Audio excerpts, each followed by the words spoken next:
في قضايا محدش يسمع عنها جوه مشاكل الأحوال الشخصية.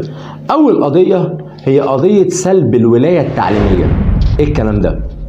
اللي معروف والشائع ما بين قضايا الأحوال الشخصية إن أول لما بينشأ قضايا زي قضية نفقة بقى، أي قضية ما بين الزوجين، الزوجة بتعمل حاجة اسمها ولاية تعليمية.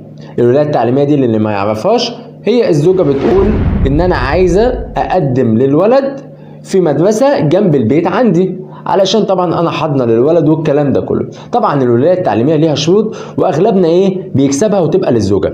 لكن انت سمعت ان انت ممكن تاخد الولاية تاني من الزوجة؟ ده في بعض الحالات. من ضمن الحالات هقولك عليها ان انت مثلا تكون رفعت دعوى اسقاط حضانة عن الام وام الام، وطبعا اسقاط الحضانه هنا اللي هيفوز بيها هي والده الزوج.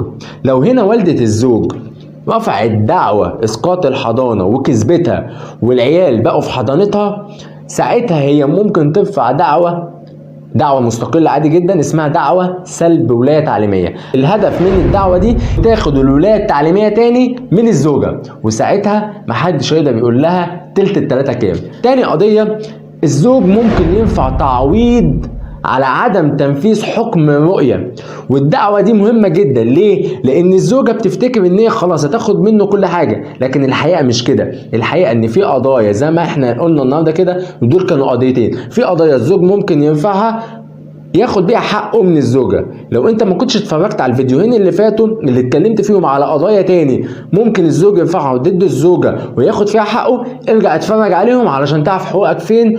وتعرف حاجة مهمة جدا، ان القانون مش مع الزوجة، القانون مع الحق.